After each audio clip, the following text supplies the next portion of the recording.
များများလို့မင်္ဂလာပါဗျဒီနေ့က6ရက်5လပိုင်း2000နဲ့မှ26ဖြစ်ပါတယ်ဗျဘိုးတလောတာချီလိတ်မှာဟော့နေရပေါ့နော်တာချီလိတ်မှာဟော့နေဒီလာမဲ့တယောက်ကနေမှနော်လားဒီလာရှင်ဝတ်စုံကိုဝတ်ပြီးမှလိုင်းပေါ်မှာနည်းနည်းတရုတ်ပြတ်ထားပေါ့ဗျာနော်ဒါမလုပ်တဲ့အရာကြီးဆိုတာလေသူသိရမှာလေသူသိရမှာအဲ့ဒါနဲ့ပတ်သက်ပြီးမှချွတ်ရေးနေကြတာနိုင်ဝင်ကြီးဘာလုပ်နေရလဲညာလုပ်နေရလဲဆိုပြီးမှအမျိုးမျိုးရေးနေဦးဇင်းတို့ကျတော့ဟော့တဲ့တည်းကိုတိတ်မပြောချင်ဘူးဗျာနော်ဒါနာရေးဝင်ကြီးဘာလုပ်နေရလဲဆိုရင်ဒါရနာအတွက်ဆက်ထတန်ခိုင်နာတင်းနေပါတယ်ဗျာနော်ကဘာအေးမှာဦးဆောင်ပြီးမှအားလုံးလည်း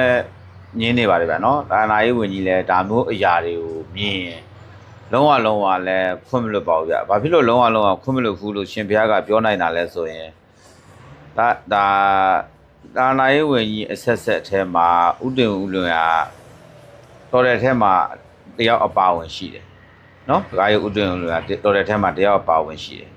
လူကိုယ်တိုင်ရေးခဲ့တဲ့စာအုပ်တွေဒါနာနဲ့ပတ်သက်တဲ့အရာတွေဗလာရေးနဲ့ပတ်သက်တဲ့လူကိုယ်တိုင်ရေးခဲ့တဲ့စောင်းပိုက်စာအုပ်တွေဆိုလည်းအများကြီးပဲ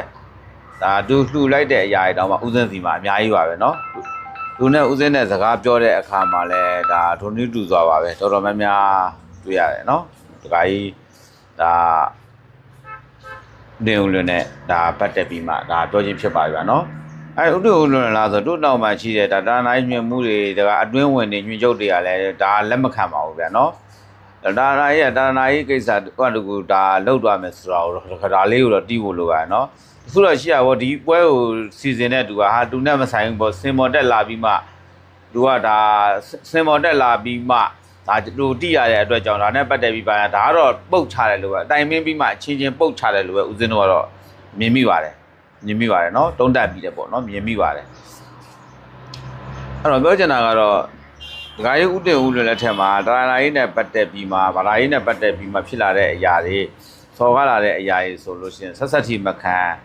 ဒါသူထိရောက်လုပ်တယ်ဆိုတော့လေပြည်သူများအားလုံးဒါသိစေချင်ပါတယ်ဗျာနော်ဟိုပါပေါ့နော်မပြီးခင်ဗမာမမြင်စေနဲ့ဆိုလိုပဲဗျာနော်တစ်ခါတလေပွဲပြီးအောင်တစ်ခါတလေစောင့်ပါနော်တစ်ဖက်ကိုဒါအပြစ်မြင်လို့မရဘူးဗျနော်တစ်ဖက်ကိုအပြစ်မြင်လို့မရဘူးနော်ဒါအခုလဲရေးယူပါပြီဗျနော်အခုလဲရေးယူပါပြီနော်ရေးယူပါပြီဒါတွေမကပါဘူးဗျနော်နောက်ထပ်ရေးယူမဲ့ရိုက်လဲရှိသေးပါတယ်ဗျနော်ခင်ဗျားတို့မကြခင်မှာ line ပေါ်မှာပွဲလောက်ရိုက်လိုက်ပါလိမ့်မယ်နော်ပွဲလောက်စူပါလိုက်မယ်နော်ဒါလေးတွေလည်းဒါကြိုပြောထားတာပေါ့ဗျာကြိုပြောထားတာပေါ့နော်ကြိုပြောထားတာပေါ့အဲ့တော့ဦးဇင်းတို့ကတော့ပြောပြီပဲဘာဖြစ်လို့ကြန့်ခိုင်ရင်ကိုထောက်ခံခဲ့ရလဲဘာဖြစ်လို့တက်မတော်ကိုထောက်ခံခဲ့ရလဲဘာသာတရဏနဲ့ပတ်သက်လို့ရှိရင်အာကိုအားထားရတဲ့အတွက်ကြောင့်ဦးဇင်းတို့